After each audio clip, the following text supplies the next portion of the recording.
Pois bem, meus amigos, vamos encerrar a nossa cobertura desse domingão de NBA falando simplesmente do maior clássico do basquete mundial. Simplesmente Boston Celtics e Los Angeles Lakers encerraram a rodada de hoje. Uma rodada recheada de bons jogos, né? Tivemos Thunder e Cavs sendo um maior jogão. Depois tivemos Warriors e Denver também sendo um jogão, né? Então, a expectativa para esse jogo, para esse clássico, era enorme. Era enorme, né? Todo mundo esperava um jogo disputado, um jogo pegado, um grande duelo, né? Entre as duas maiores franquias da NBA. Só que o que a gente viu foi um massacre, tá? A verdade é essa. A palavra que define o que foi o jogo de hoje é massacre. É massacre, tá? O que a gente viu foi uma prova claríssima do abismo que existe hoje entre as duas franquias, tá?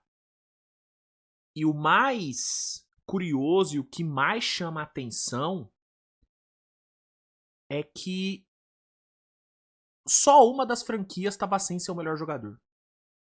E foi exatamente a franquia que estava sem seu melhor jogador que massacrou a outra. Cara, o que o Celtics fez hoje, gente, com o Lakers, realmente foi um massacre, cara. Foi uma dominância em todos os sentidos do jogo, sabe? Não teve nenhum aspecto do jogo que o Lakers foi melhor do que o Celtics. Nenhum. Nenhum. Sabe?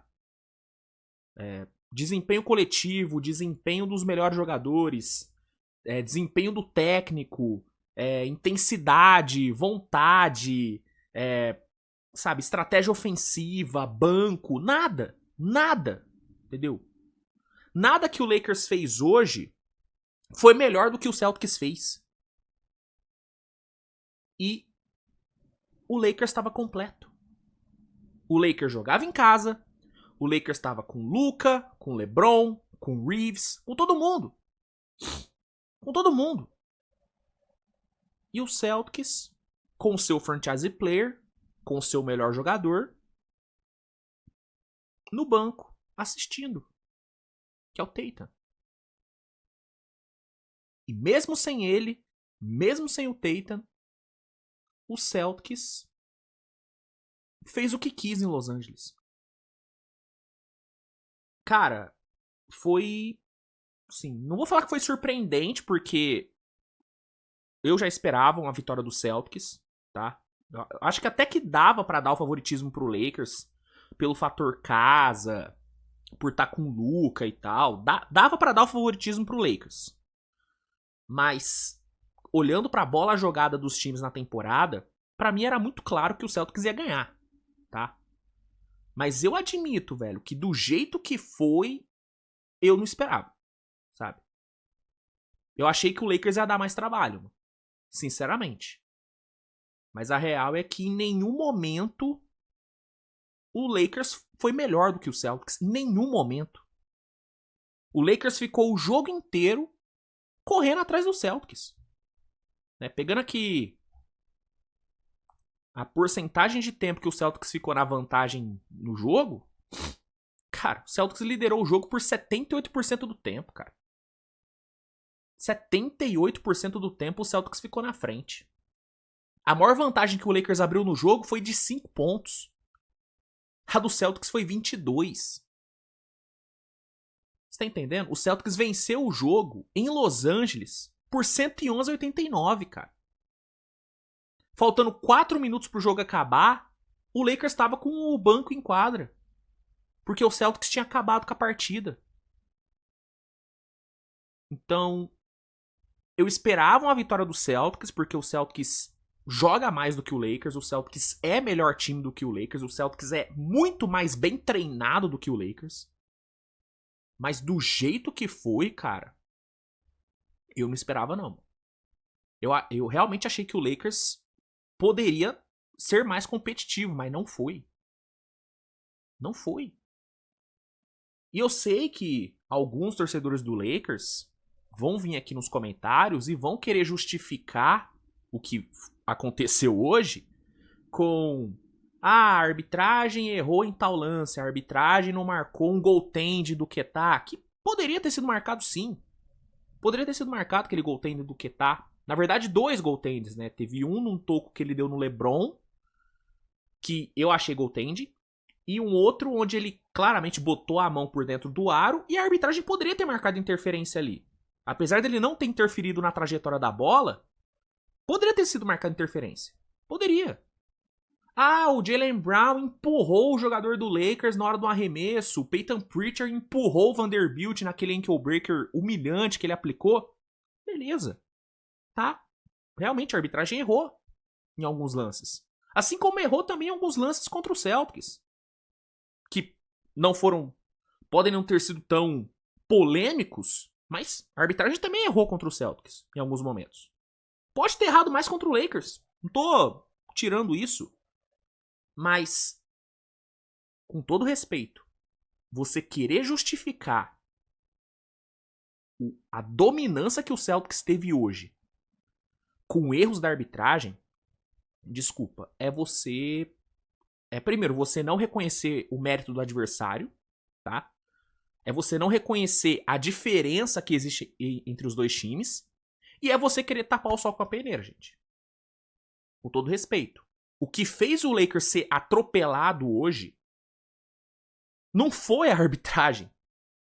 O que fez o Lakers ser atropelado hoje foi a diferença abissal que existe entre os dois trabalhos. Cara, desculpa, assim... não tem como nem colocar na mesma frase Joey Mazzulla e J.J. Redick. Mas assim, não tem como. Não tem como. Sabe? A questão do Mazzulla não é nem ele só ser melhor na parte tática. O que o Mazzulla mexe com o anímico dos jogadores dele é uma coisa assim que o J.J. Redick não chega nem perto, sabe?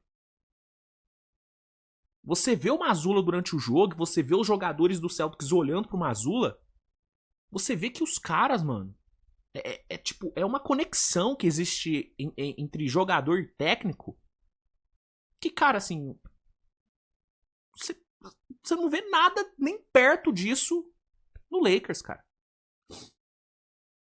Os jogadores do Celtics todos jogam do jeito que o Mazzulla quer. Você vê o Celtics jogar, você sabe que é um time do Mazzulla.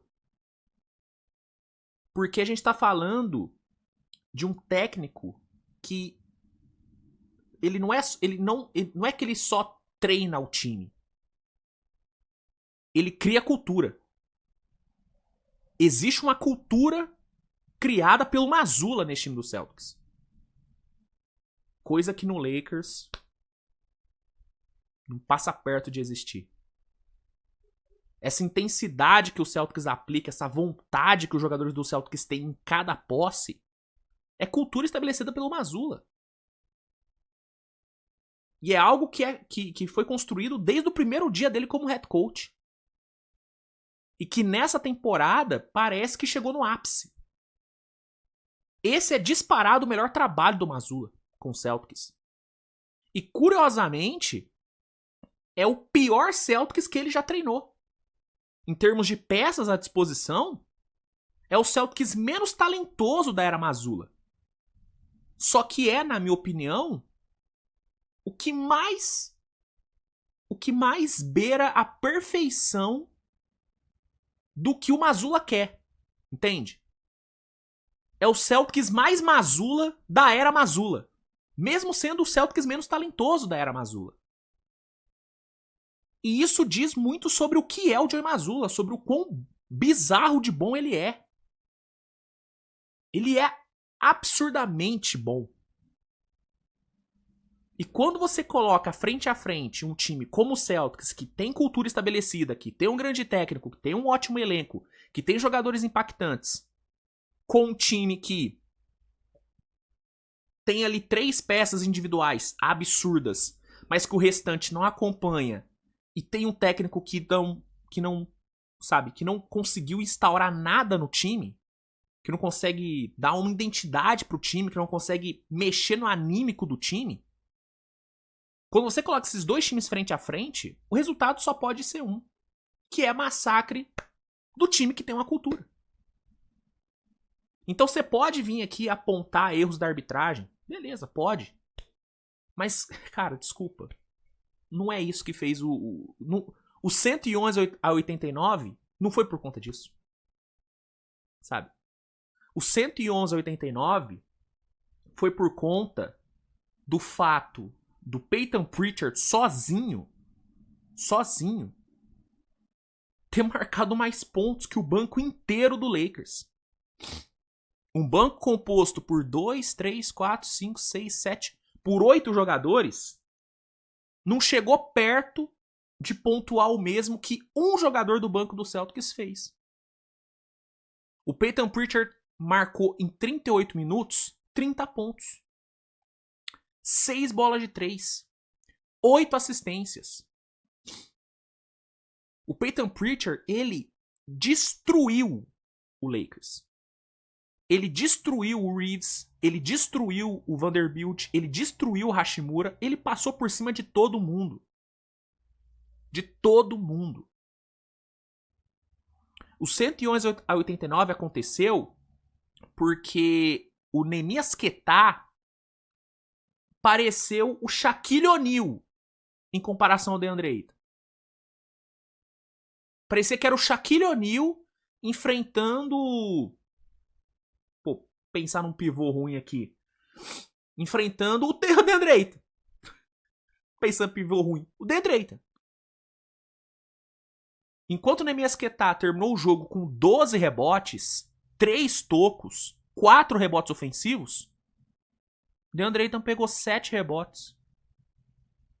DeAndre Ayton ficou 2 de 6 no field goal. Em 25 minutos. Você entende?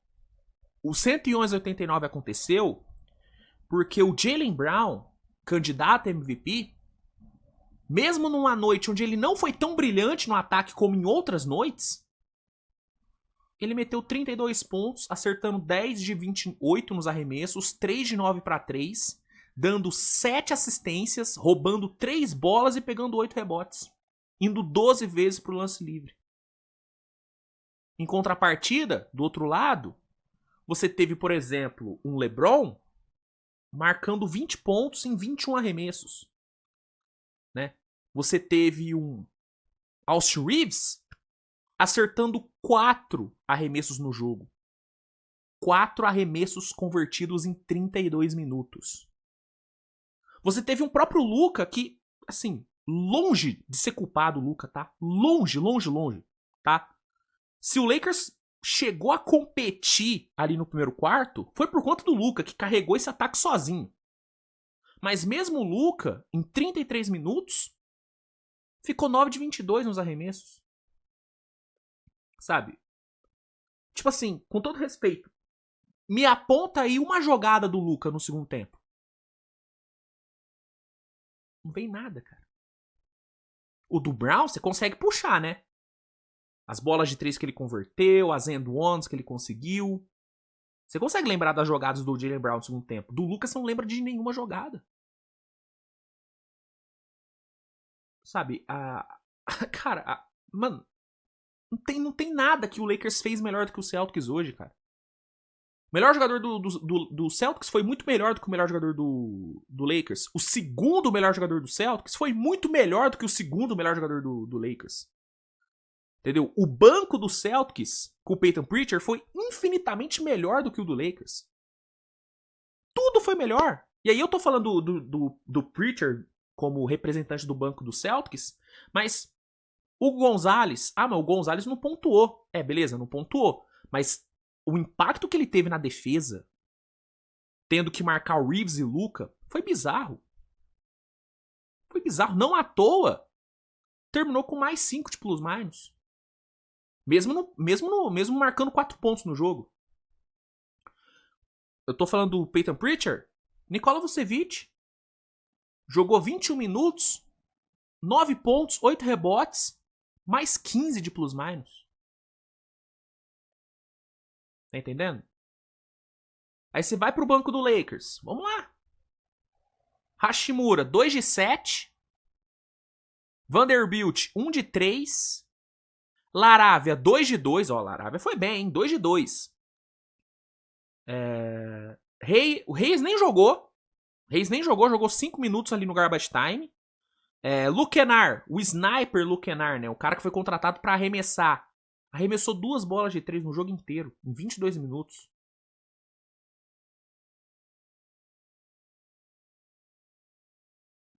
Cara, como que o Lakers quer ganhar um jogo fazendo isso? Como que o Lakers quer ganhar do Celtics chutando 9 de 30 pra 3? Como que o Lakers quer ganhar do Celtics num jogo onde o Celtics pegou 50 rebotes e o Lakers pegou 39? Cara, o Celtics pegou 20 rebotes defensivos. 20 não, 10 rebotes defensivos a mais do que o Lakers. O LeBron pegou 4 rebotes no jogo inteiro. Luka pegou 5. O Aiton pegou 7. Não teve um jogador do Lakers beirando 9 rebotes. Aí você vai pro Celtics. Ketá pegou 12.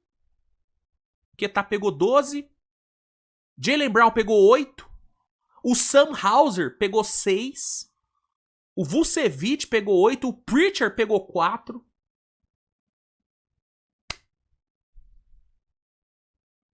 Então, assim... Quando eu falo que o Celtics dominou, é porque dominou em tudo. Em tudo. Principalmente no aspecto que pra mim é o mais importante num jogo desse tamanho, que é a vontade. Sabe? A vontade, cara, assim... Num clássico, num jogo desse tamanho, a vontade, na maioria das vezes, é o fator mais determinante. E o Celtics, além de taticamente, tecnicamente ter sido muito melhor, o Celtics também acabou com o Lakers no quesito vontade. Então, realmente, cara, o jogo de hoje, ele só evidenciou, ele foi tipo né, foi ali ele sublinhou o abismo que realmente existe entre os dois times hoje. O abismo entre elenco... O elenco do Celtics é muito melhor do que o do Lakers. O Celtics menos talentoso da era Mazzulla é muito melhor do que o elenco do Lakers. Você vai apontar que o Lakers tem o Big Three. Sim. Mas olha a profundidade do elenco do Celtics em comparação à profundidade do elenco do Lakers. Tipo... Então é um abismo em montagem de elenco. É um abismo em trabalho do técnico. É um abismo em instauração de cultura. É um abismo em tudo. Cara, é muito louco que nos últimos anos aí, de tipo 2020 pra cá, cara, a diferença entre Celtics e Lakers é gritante, mano. E é muito louco você ver um time com Luke e LeBron não conseguir se equiparar com o Celtics de Brown e Pritchard. Isso é muito louco. Um Jaylen Brown e um Peyton Pritchard passaram por cima de um Luke e LeBron. Por quê? Porque o redor, o que cerca Brown e Pritchard, é infinitamente melhor do que o que cerca Luke e LeBron. E eu não tô falando só de elenco, eu tô falando de todo o resto. Eu tô falando de diretoria, eu tô falando de front office, eu tô falando de técnico, tô falando de tudo. É bizarro, cara. É bizarro. E o resultado é esse. Não tem o que questionar, não tem o que o torcedor do Lakers questionar. Você pode chorar por questão de falta, pode chorar por questão de marcação contra... Ah, beleza. Mas, irmão, a verdade é que o Celtics passou o carro. De novo, porque já tinha passado o carro no primeiro jogo entre eles.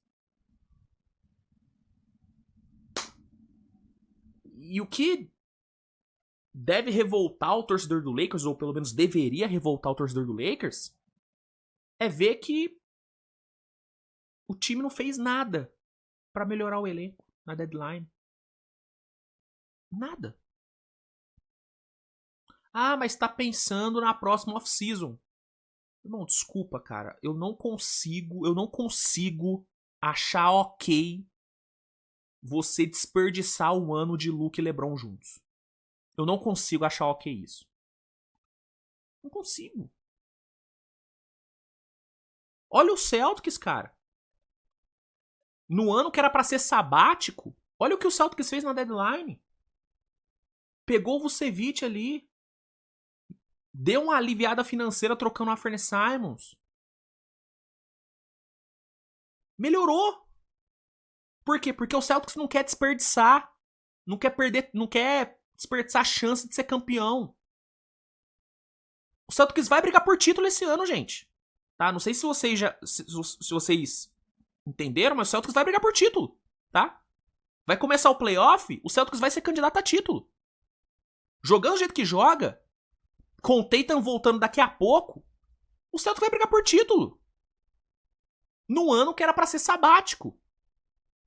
Em contrapartida, um Lakers que começou a temporada sonhando com uma run no playoff, com uma boa run no playoff, não entra no playoff figurando na discussão de título.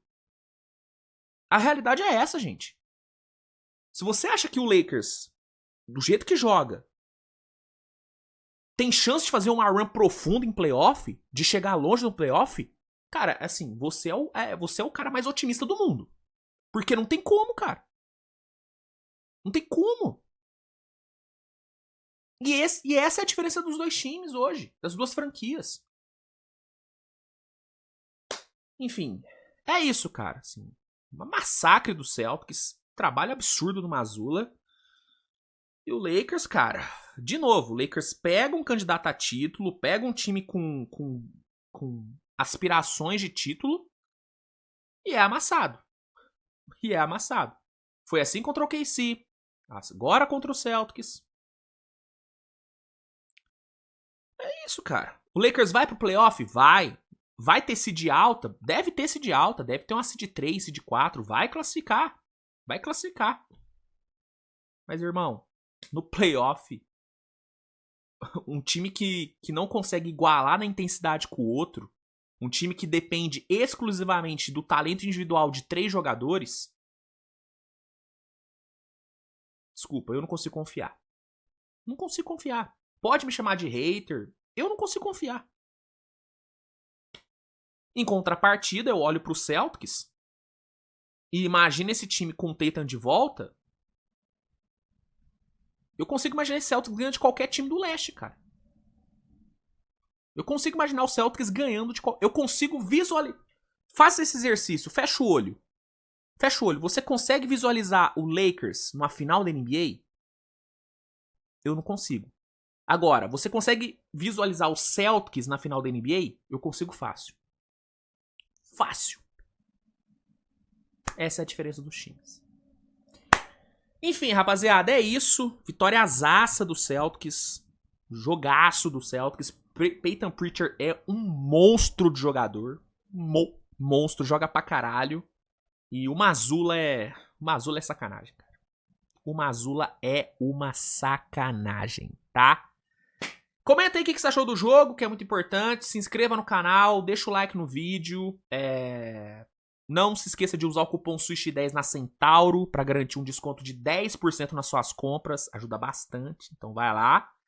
E obrigado, gente. Obrigado mesmo. Beijo e tchau.